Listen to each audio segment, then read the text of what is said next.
Okay, well, welcome to our Parenting Unfiltered podcast. Usually, Nat and I do this together. However, we are sadly apart because of a dance competition, and let's be honest, teenagers. Our teenagers, are not capable of actually living on their own yet. Shocker, but we're doing our best to really get this on time due to illnesses and dance competitions. We couldn't record this together. So you're going to get me and I miss Nat, but we really, in this podcast, we're just trying to bring light to all of the teenager-focused, tween-focused topics of conversation because it feels like sometimes no one's talking about it and you don't even know really how to talk about it because often it's not your story and there's always someone involved, aka your teenager, in the stories. So sometimes you're like, oh God, I don't know who to tell. And it's like when you're younger, all of the kids, the babies and the toddlers, it's so normal to talk about everything that's going on with them. And then it kind of gets quieter and quieter and quieter, which is such an odd phenomenon that it almost gets more lonely the farther along you get in motherhood because you don't know what's normal. You don't know how much to share of your kids' privacy. You don't know if what you're saying could ruin, kind of how they feel about, hold on, I have to open the door for a second. About their lives. So I don't know. Welcome. It's just sort of a place where we can talk about things that are going on. And when we talk about parenting never, ever being like it is in the current state, no one has parented the way we have parented in this state. So there's no generation before us that has had to navigate social media and online information and an overload of information, and our kids are living in a digital time and we didn't live in a digital time. So it's really hard for us to draw on any knowledge or information or wisdom because no one's done it. So the studies are coming out in real time and that's really hard for all of us, I think, to even comprehend. We're doing the best we can. And I think that's really all we can do and just have these conversations and really listening to each other and keeping the dialogue going so we can draw on each other for information and inspiration and being like, wow, I like how they did that. Maybe I'm going to try that. Like literally it's all trial and error. But we have a few topics for you because our episode that is after this little chit chat is with Dr. Scott Hadland, and he is really insightful about sort of the drugs and alcohol world, and he is in the epitome of not the epitome, he is at the head of where everything is happening, Children's Hospital, and he's in the the drugs and the alcohol and sort of that whole world and understanding it. And one of the questions that kind of were asked to us was, should you let your kids drink? Oh my gosh, I struggle with this one so hard. Should you or do they? Like, isn't that the question? I feel like when people say, should you? Do you know? Most of you probably don't. You probably think that you have a handle on it. I know a handful of people who would never think their child's drinking. I know their child is drinking. Are they drinking excessively? Or maybe are they drinking all day? No. Are they drinking at school? Some of them. Are they drinking at lunchtime? Some of them. I think should you and do you, or are two really defined questions. They're going to be curious. I don't know if it's a Canadian thing. I don't know if it's an American thing. I feel like Canadians, it's really sort of it's been sort of a conversation and a rite of passage. Not a rite of passage. That's a really weird thing to say, but I know most teenagers, and in my own experience and Nat's experience, we were introduced to alcohol around grade 7 and 8. I know that's so young. Yeah, 7 and 8 and grade 9. And that was at most parties. I know that there are parties in 9th grade where the houses let you bring alcohol in. It's kind of the party house. For me, I would never supply alcohol. I don't really want the responsibility of a party or kids drinking at my house because if something happens to them, it's on you. And that just feels like an overwhelming problem. Apparently, kids are drinking less overall, but it's still definitely a problem. We know that a lot of kids are just doing shots, mixers, coolers, beer, no more. It's like, let's take a bottle of vodka, let's take a bottle of tequila, and let's shoot it. And I think what we need to do is educate them. I love Dr. Scott's interview that you're about to listen to, because it's really about, if we just say no and they do it, what are we teaching them? So do we need to teach them that if you have a friend that consumes alcohol, here's the things you need to watch for. Don't leave them on their own. Don't let them pass out. Don't let them sleep on their backs. Like, I think we really have to teach them all of the things around drinking responsibly, driving, getting in a car with someone who's been drinking. I just think that we really, at some point, they're going to try it. At some point. So do you feel comfortable that they know what to do if they're in a situation where, one, it's there and they try it, two, they don't want to try it, but it's in their presence, and three, they know what to do if someone overconsumes. And I think we're not maybe doing the best job educating them around these topics. And I think if we did, at least we'd have peace of mind, not peace of mind, but we'd feel better if they did consume. We did a poll in this week's newsletter that said 41% said no. Again, your role in what they're doing. I think you really got to lock that one down, because I think they really do have their own opinions, you guys. I think they're going to do it with whether you say no or not now. Unfortunately, some of them will listen to you, but a large portion aren't. And that's what teenhood is not listening to you and experimenting, because their friends have larger voices than you. The bigger fear for me personally, and I know Nat personally, isn't so much alcohol, but it's definitely fentanyl. And if you guys don't know what fentanyl is, there is a whole topic in Better of 5 on fentanyl and what it is and why it's concerning. Dr. Scott touches on it, but if you're a Common Parent member, go into the Circle app and just type in Better of 5 fentanyl or anything with fentanyl, and there should be a whole bunch of information on it, and it really educates you on why fentanyl is a problem. And they're getting fentanyl in Snapchat and Instagram, and they're not meaning to get fentanyl. It is just being put in the drugs unbeknownst to them. And that's what's really scary. We have 64 families are now suing Snapchat, accusing the app of being unregulated. 62 total families have lost a loved one to fentanyl via Snapchat. The problem is not necessarily Snapchat, but I think it's the fentanyl in these drugs, because the kids are taking it without knowing that fentanyl's in it. And we're not saying, hey, there's fentanyl in your drugs that you're consuming. And the drugs we're talking about, recreational drugs, or it could even be they're taking a Xanax, they think, or an upper, like an Oxy that they think is prescription, but it's being sold via a drug dealer. And we don't know what the drug dealers are putting in it.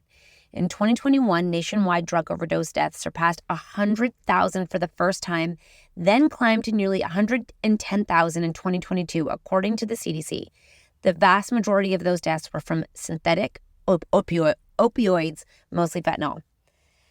I mean, it is frightening to me. It is terrifying. When we go and listen to Dr. Scott's conversation, he gives us some tips about what we should be doing, how as parents we can be handling this. I don't think a lot of parents even, again, think their kid would ever. My kid would never. And I think that's the biggest problem, is they might once, and that's the problem. And if they don't know what can be in it, then what are we doing as parents? So rather than being like, don't you do drugs, don't you ever do drugs, we need to say, hey, this might come across your friend group, or you, and if you don't want to be like, don't do drugs, say, if your friends do this, teach them via their friends, so at least they don't feel defensive about them thinking you're accusing them. I think that's a really important distinction, because sometimes they can get really angry and aggressive that you're like, why don't you trust me? And you're like, no, I'm just telling you, don't do drugs with fentanyl, but they don't know. Attorneys apparently are aiming to learn what SNAP has and hasn't done to safeguard children. SNAP's attorneys argue that Section 230, the controversial 1996 federal law that protects online service providers from legal liability for user-credited content, out to apply there. So I guess they have a protection that they're not going to get, obviously, dinged. I don't know. I don't know the answers. I know that there's steps we can do to help them, but it's really, really scary. And never before have we had to experience fentanyl at the stage that we're at. And we know people in our direct group, community, that have lost a child to the hands of fentanyl. So it's real, it's frightening, it's scary, and I think we can't be safe and just assume they wouldn't do it or it wouldn't happen to them, because a lot of teenagers are like, what are the chances of it happening to me? And I think it's just really important that we really dive into that conversation with them and have an open dialogue and see if they even know what it is and if they know that it can be laced in anything. And actually, Dr. Scott does touch upon these things that you can get to test the drugs. And I know some parents are like, I would never give my kids testing strips, so then it may think that they would go and try it. I don't. If you have a kid who's going to do it, they're going to do it. If you have a kid who's not going to do it, they're not going to do it. You know what I mean? Like, I don't know.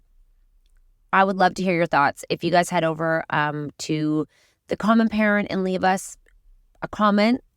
Until then, take a listen to this conversation with Dr. Scott, and there is the most insightful, useful information, and really it's calming. It's rather than being overwhelmed with fear. I think he really does a great job of calming us down. And if you do not subscribe to The Cap, go and subscribe to our newsletter. It is an amazing source of information, and it's quick, easy read, and it really breaks down everything that's happening in the tween teen world and things you need to know and conversations that are happening. That's at thecommonparent.com. Take it away, Dr. Scott. Dr. Scott is a pediatrician and the head of adolescent medicine at Massachusetts General Hospital and Harvard Medical School. He is a teen addiction specialist whose clinical and research interests focus on preventing and treating drug and alcohol use.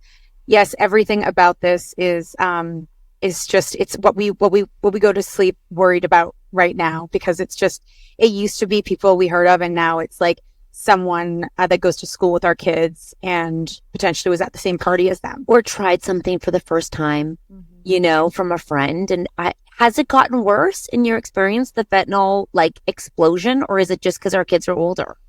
Right. Yeah, no, it has gotten worse. And it's not just in my clinical practice that I'm seeing it, but if you look at the numbers from across North America, it's getting worse. Here in the United States, we're at a point where fentanyl overdoses are killing nearly the equivalent to a high school classroom of teens every week across the country, and have increased at such a rate that they're now the third leading cause of death among teenagers in the U.S., third only to firearms and motor vehicle crashes. And this is a new thing. So, these overdoses and poisonings are killing more kids than cancer and other things that we spend a lot of time worrying and thinking about.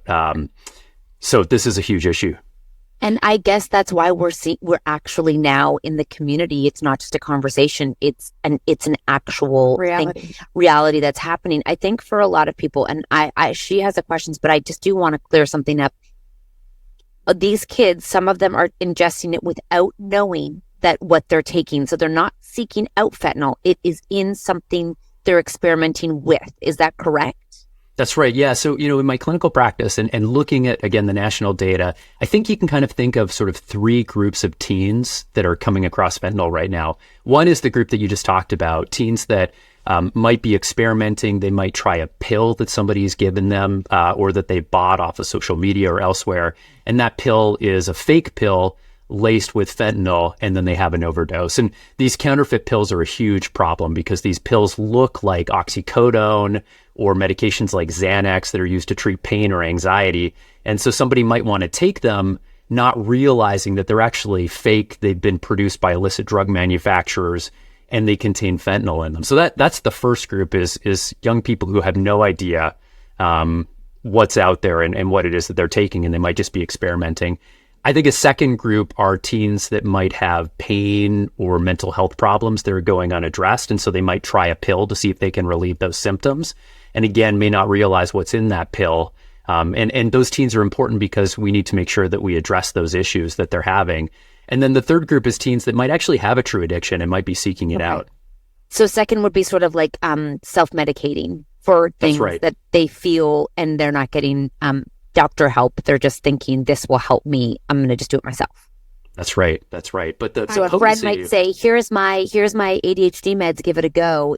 Or I like that. I'm going to go buy some of that because it made me feel good or something like that. Just so parents can understand it's not all this like seedy thing where they're going to the corner and meeting up with someone and exchanging drugs, right? Like I think a lot of parents don't know that it's happening within schools and within, parties, right? Like that's fair to say.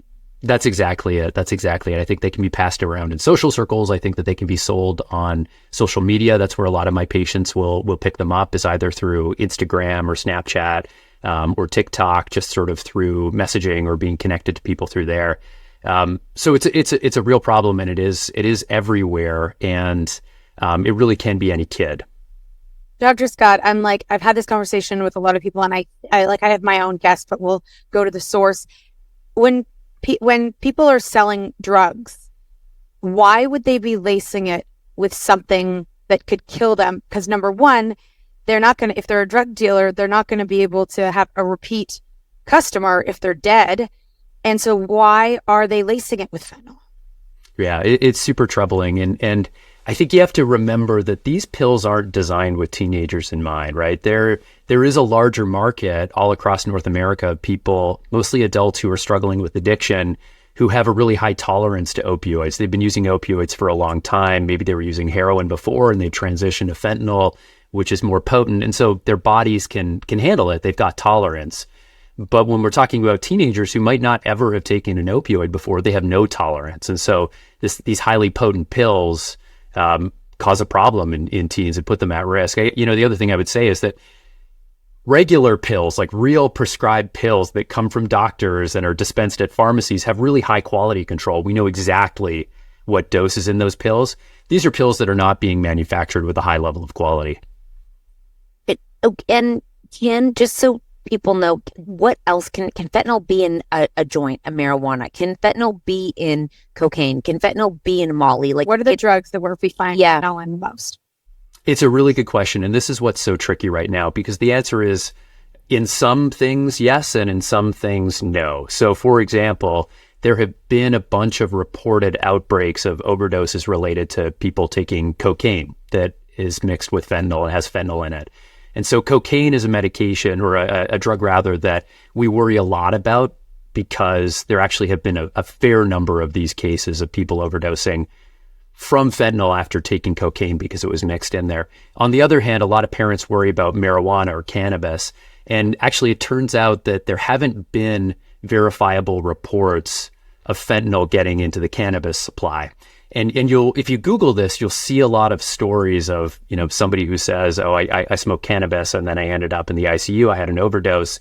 And actually, it turns out that most of those cases, once the full investigation is done, it's actually clear that the young person had actually used fentanyl sort of separately. It wasn't that the marijuana or the cannabis was laced. And so for now, cannabis is not a drug that we worry too much about being laced with fentanyl, very fortunately. That's good. That's good to know for the places where it's legal, right. AKA where we live, so that there's something, if they're going to try, that is on the safer spectrum, if they're trying to avoid fentanyl, if they're going to do something. I mean, I'm not saying go do it, because I know parents are going to get mad at me, but that is something that we would worry less about. We don't have to be like, it's in everything.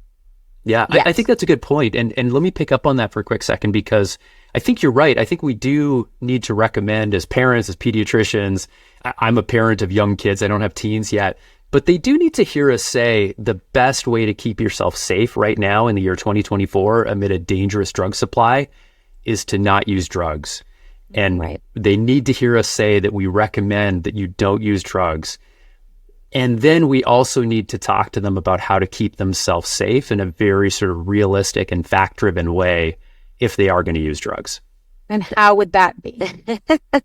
Yeah, I mean, this is the tricky it's like safe balancing. Sex. I feel like we're back to like abstinence versus condoms versus nothing. It feels like that's where we have to go again. Right. Well, the safe sex analogy would be, hey, look, to prevent pregnancy, the best way to prevent pregnancy is to not have sex at all. And that's really what I recommend. If you are going to have sex, here are the tools you need to keep yourself safe, right? We also do this for alcohol. I recommend you don't drink alcohol. If you do, I want you to call me to get a safe ride home, right? We do this all the time as parents and for me as a pediatrician. It's not an easy conversation, but we do it. And I think that the version for pills and for fentanyl is something like this. I really don't want you to try pills. Lots of young people are overdosing and dying from pills. And so it's really important that you not try to keep yourself safe. It's really important that you not try those pills. If you do, it's really important you know what an overdose looks like. Somebody might slump over and lose consciousness. They might stop breathing. They might start to turn blue or pale. It's important you give them naloxone, which we can talk about as an overdose reversal agent. It's important that you call 911 so they get definitive medical attention. It's important that you don't use drugs by yourself so that somebody can call 911 if something happens. Is there a way to test the drugs if they had cocaine or if they had a pill? Is there any way that there's something that they can do to see if it has it in it? Yeah, most places in North America have fentanyl test strips. And I feel like in the era of COVID, we're sort of used to testing stuff, right? It's actually not that different to test your drugs for fentanyl as it is to test your, I'm going to say it, mucus for COVID, right? You take a small amount of the thing that you're testing and you dip a test strip in it. And so for fentanyl test strips, what you would do is if you had cocaine that you were going to use or a pill that you were going to use, you take a small amount of it, you dissolve it in water, and then you dip one of these test strips in and it will let you know if there's fentanyl in it. I think if somebody is using cocaine or other drugs that might be laced with fentanyl, this is really critical because people often want to avoid fentanyl. And so this is really important. And I really encourage young people who are using these other drugs, again, even though I recommend that they don't, to test their drugs before they do to make sure if it's got fentanyl in it. When it comes to the counterfeit pills, I mean, I think the real teaching that all parents should be passing on to their kids is that all pills, unless they have come directly from a doctor in a pharmacy, all pills should be presumed to have fentanyl in them right now because these pills are everywhere.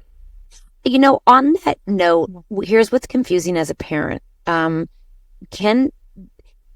the same, if there's a party and 6 kids take the pill, one will die. Let's just say, is it because everyone else has a different tolerance, or that person, because we don't know what's in it, got more of it? Like because can they test one batch of the pill? Let's say they got it from one person, like, okay, we tested it, you're good to go. Or does everything have to be tested, and will everyone be affected differently? Yeah. It's such a good question. And this highlights why I think that the important message is actually all pills should be considered risky. Because even if you test, it's possible that you either test wrong or you test the wrong part of the pill, or you test a pill in the supply that was fine, but other ones weren't.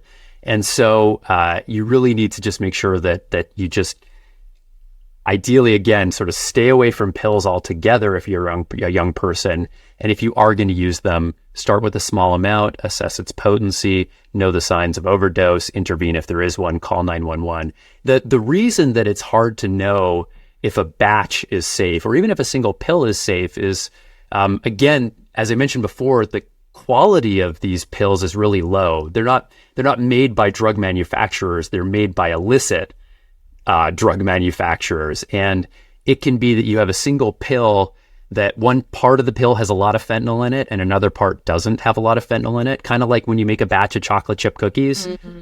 Some parts of the cookie are going to have lots of chocolate chips and others might not have any in it. And so it depends which part you were to test to see if there's fentanyl in there. And then you might have a batch that has one pill that's really potent and another pill that isn't. And so it just becomes difficult to really know what's in what you're about to take, even if you are testing. So often are you seeing it, a bunch of kids go down, or is it usually, I know this is a hard question, but I think what I hear is they watch their friends do it and nothing happens. And so the nervousness or the fear begins to drop because they're like, well, they do Molly every weekend. Nothing happens to them, or they do pills every weekend. Like, I guess, how do you keep it in them when they're in the behaviors already, that this is something you test every single time? Because will some of them take fentanyl and not die?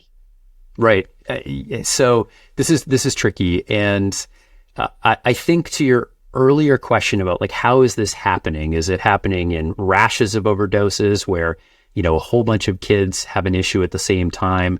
Is it happening sort of separately and scattered? And I think it's both. If you Google this, you'll see that there are stories of, outbreaks of overdoses at high schools because there was a batch of pills that got into the high school and kind of got disseminated and distributed among the students in that high school, and a bunch of teens will overdose, or a bunch of teens will overdose at a party or at a concert because they had a bad supply. In other cases, and if you look at the national data, actually here in the United States, the most common place for a teenager to overdose is in their own home by themselves. And actually, a lot of the time, a parent or another adult is in the house and just didn't know that the teen was using drugs. So it happens both ways, sort of separately and together. Once someone has ingested fentanyl, how long would it be visible that they are overdosing? It really depends on how they take it. If you swallow a pill, typically that takes a little bit of time. We're talking on the order of minutes before that pill gets broken down by your stomach and absorbed into your body. A lot of teens and young people will grind up a pill and then snort it. And if you do that, that actually gets delivered to your brain really quickly, and you'll overdose within, sort of seconds to minutes.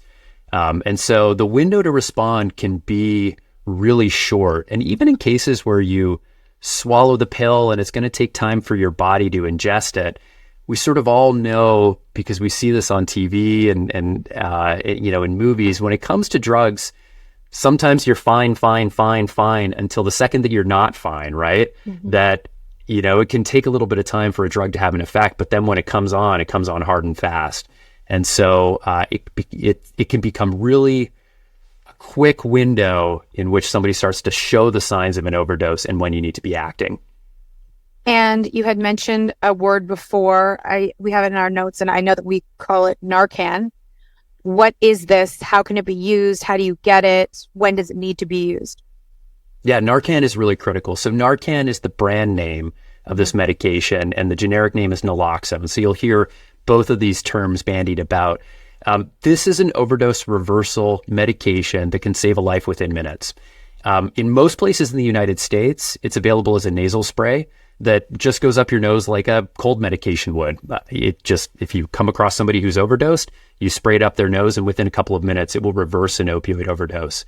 In many places in Canada, it's available as an injection. So it's a needle that has to be prepared and then is injected intramuscularly, is what we say, sort of like into the thigh. And both of these formulations come with good instructions on how to do it. There's lots of YouTube videos about how to administer it. And I encourage all teens and families to get a hold of naloxone or Narcan and then know how to administer it and know what signs of an overdose look like. In terms of how to get it, it depends on where you are. Here in the US, you've got a few different options. A doctor can prescribe it, and if your doctor does, insurance will typically cover it with little or no copay, so you don't pay much out of pocket at all. A lot of doctors' offices and places in the community, like my office, will hand you naloxone. We'll just give it to you because we've got a supply of it that we can hand out. And then it's also available over the counter right now in the United States. This is a new change where you can just go and buy it like you would any other medication. Unfortunately, it's often behind the counter at the pharmacy, costs $45 for a pack of 2, and that's going to be prohibitive for a lot of teens. In Canada, naloxone is available. It's free, exactly, and it's available through this shot that you can just walk in any pharmacy and get. And teens can do this in both countries. Teens can walk into a pharmacy legally and get it. You don't have to be 18 or older. In your practice, you see teenagers all day, and when can they actually, do they feel the fear that we are seen, or is it just part of, because I know kids are still doing drugs like 100%, and I know they're not testing them, they're just kind of taking the risk, this won't happen to me. How do we put the fear? Well, how do we, Dr. Scott, how do we make them care that this is a problem, because it and scared that it could actually happen to them? Like, let them know this is not a far thought. This is something that, you're a straight A student, you've never tried it, you try it once, it's over. Like, how do we do that? What's that conversation look like? And I know teens, and I've cared for teens who are exactly who you just described, the teen that you would never expect to overdose, who did. And in some cases that's been fatal, and it's incredibly tragic. So you're right. Every parent needs to have this conversation, no matter, what kind of kid that they've got. I think there's a few different things that you can do. The first thing is to avoid being bombastic and hyperbolic, right? So as much as we would love to instill the fear in teens, I think it's really important actually to take this from a really sort of fact-based place. I think that teens are used to a lot of really bombastic language around drug use, right? Don't smoke marijuana, it'll ruin your brain. If you vape nicotine, you're going to end up, with lung damage. Mm-hmm. And everything is so over the top that it becomes hard for them to believe us when we really do mean it and say, hey, if you try a pill, you could die, right? Mm-hmm. We've sort of lost their trust. And so it's really important when we talk about drugs and alcohol to be really fact-based, to try not to be overblown in how we talk about it, and to really focus on safety and encouraging teens to keep themselves safe rather than taking a moralistic approach of drugs are bad or alcohol is bad. Mm-hmm. And I think with that conversation, you also help them make better decisions when their friends might be looking at trying something too, right? If they have the information, at least then they can be informed on, well, I haven't tested it, so I'm not going to do it today. Like it's maybe don't ever do it if this comes into your path.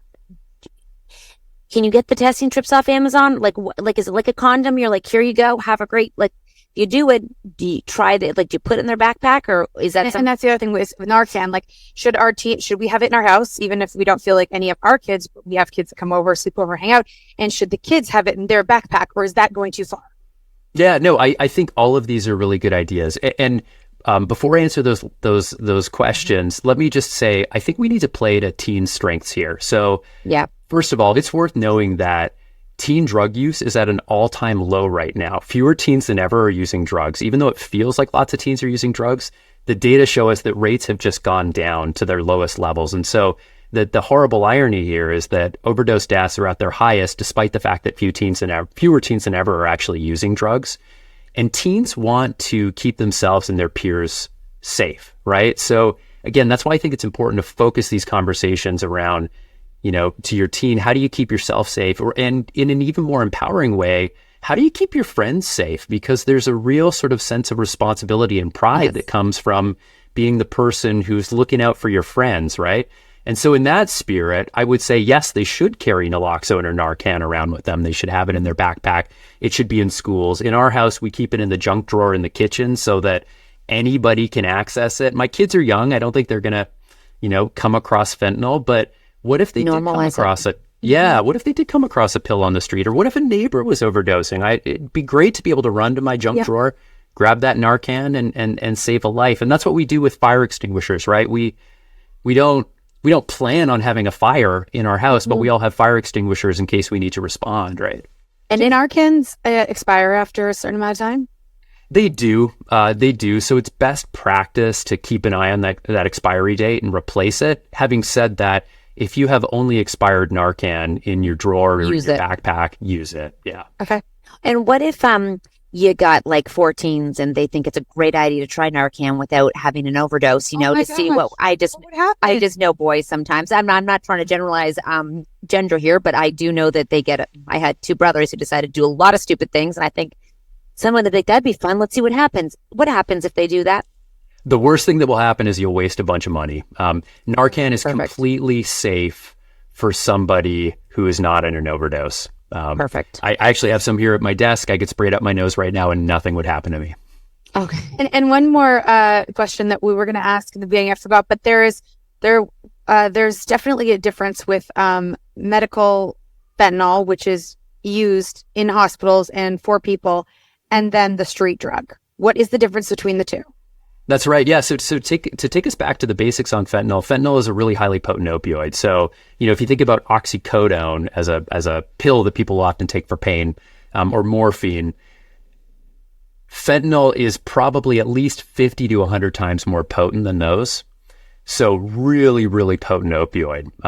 It's much more potent than even heroin, which, tends to be the opioid that we think of as classically being really, really potent, right? So it's just enormously potent, which is why it puts people at such a high risk for overdose, because it doesn't take much to cause an overdose. What was your question again? I went on a detour there. Yeah. Oh, yeah, no, yeah, you did that. It's just yeah. it's more, so it's more potent than what they're giving Oh, right. in the hospital. You asked about medical fentanyl specifically, right? So, so it is sometimes carefully dosed as an anesthesia before somebody goes into surgery. Sometimes can be put into pain patches that can be used to treat chronic pain in somebody. And so, so it does have medical uses, but here it's, incorporated into a pill supply that's really dangerous and with really low quality control.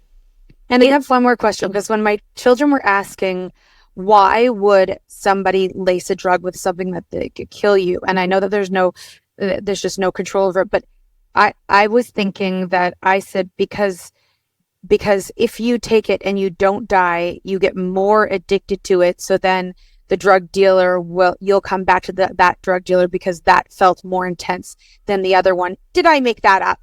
No, I think there's probably some truth to that. We don't have a ton of data on this point, like a ton of studies that I can lean on, but my sense is that because fentanyl is so potent, it does lead to somebody developing addiction much more quickly than other opioids might. And so I think you're onto something with that. Do we need to be concerned about like gummies and the microdosing kind of shrooms, getting into that yet, or are we still, is that on this, not totally safe, but is it on the safer spectrum where they're ingesting or chewing those things? Yeah, again, I think it's important to be realistic and not make up risks where they don't exist. Those are relatively safe right now. And also we have government ones, so that's probably the safest to get to the government stores. I would love if you have any, and we'll send this out in the newsletter or to the people who are in the parenting community. What are some things that we can say to empower our youth?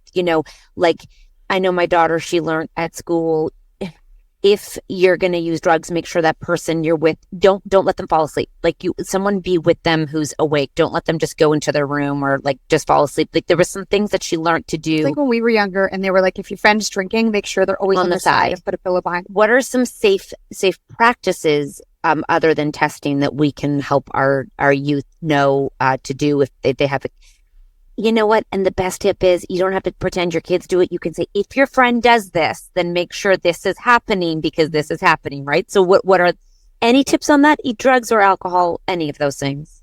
Yeah, I think that's a really good point. Yeah, I think you brought up two really nice framing ideas. The first framing idea is that you don't necessarily have to focus on what your teen is doing, but talk to them about how they can keep their peers safe, which is really empowering.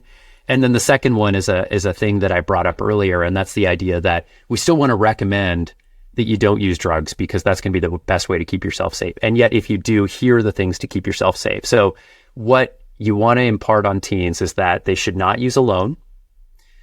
They should make sure that there's at least one other person there whose use is being staggered with their own, right? So they're not using the same pill at the same time. They're actually taking turns, so that somebody can call 911 and administer Narcan if they need it, to make sure that they have Narcan with them, to make sure that they know what the signs of an overdose look like, to start with just a little bit of the tablet that they're thinking about using to assess how potent it is and sort of see how they respond after 15 to 30 minutes. And then if they feel like they haven't had the response that they're looking for, then try a little bit more. And to avoid mixing with other sedating substances. And so don't mix with other pills that you might have. There are some medications, real medications, that are used to treat anxiety that can, if you take them at the same time as one of these counterfeit pills, it's going to increase the risk that you're going to overdose because they're both sedating. Mixing these with alcohol is also sedating, so you want to avoid mixing with alcohol. So these are things that we can tell people to keep themselves safe. And again, focusing the conversation on safety rather than what's right or what's wrong is going to be what is the hook.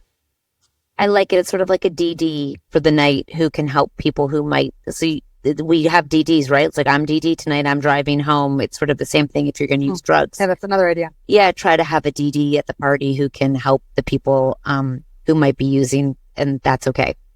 Exactly, yeah. And there's a real point of pride in being that person who's looking out for other people in a dangerous era.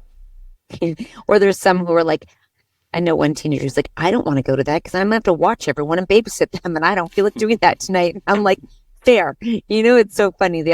I think you bring such a normal conversation. And I think the biggest thing we can do as parents is be afraid and just be like, my kid wouldn't, don't you dare do that. I don't want to deal with it. If there are parents who are concerned about their child in doing risky behaviors, and I think we just need to leave them with this point that because maybe their kids are using drugs and I know we don't say using drugs anymore. What do we say? We say experimenting, or we say, they're doing it recreationally on the weekends. What can we say to them to make sure they've done it 7 times and nothing's happened? Do we just keep having the same conversation over and over again? Hopefully they hear it, or is it just sometimes you can only talk and then they're going to go do what they do? Well, I think we have to remember that a single conversation isn't always going to stick, right? Sometimes the conversation lands at the wrong moment. Sometimes we try to have that conversation when they're headed out the door on a Friday night, and that's not the moment to have it. But they need to hear it over and over again. And so 7 or 8 or 9 times might be what it takes to help that message permeate. I would just encourage parents to try to find different moments and different venues to do it, right? So again, maybe not Friday night on the way out the door, but maybe a quiet Sunday afternoon when nobody else is around and everybody's just sort of lazing around on the couch, and you can have that conversation at a time when people aren't feeling stressed or rushed, and recognize the conversation isn't always going to be successful every time, but you got to keep at it. And I guess you can give them the tools you said to keep themselves safe, which is a step in one direction. You can say, you might be at parties with this. I want you to have this just so you have some peace of mind for yourself if your friends are going to go try that. Exactly. And I think a lot of parents also too don't realize that they can turn to us doctors if they have questions about this. So you can try your family GP, your general practitioner, your pediatrician, your family doctor. If you're worried about your child's mental health or their substance use, you can start with us because we often have resources that we can connect families to that are really effective. That feels so overwhelming, but yeah, you're right. That is a place to start, I guess. And is there any online forums where parents can go, like through the hospital, where they can go and see if there is, they're not maybe sure if their kid has a problem? Yeah, I think there's lots of different resources out there. A lot of good governmental resources. One organization that I particularly like, and I should say, sort of just to disclose any conflicts, I do some research with this group, and so I work in partnership with them. But this organization is called the Partnership to End Addiction, and they're a New York-based organization that works with folks sort of all over and has a lot of really good resources for parents. And so it's a great place for parents to turn to find out sort of what's the latest science on a particular substance.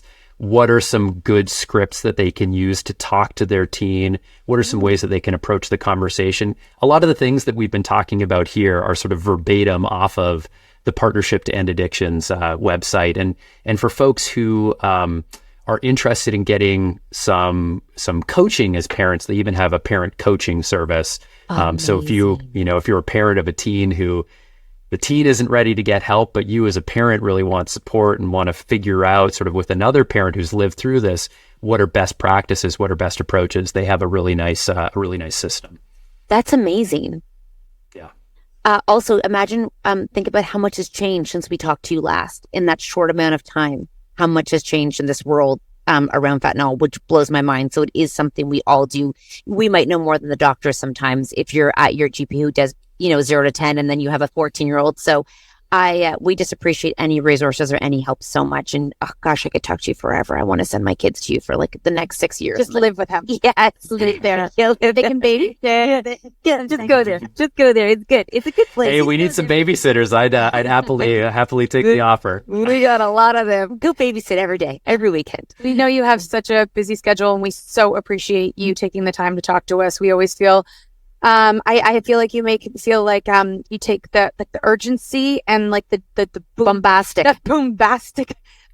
side eye out of it. And you're so realistic, and we just appreciate everything that you've said today, and we'll link you and all of the resources that we can for our community. You bet. Thank you so much. This is a great conversation, and I just really appreciate the opportunity to reach so many parents with this. I think you probably will save lives today by having this conversation. I think you will, even with the few things that they can do to help their kids. Oh, well, thank you. Thank you. All right, take care. Nice to see you both.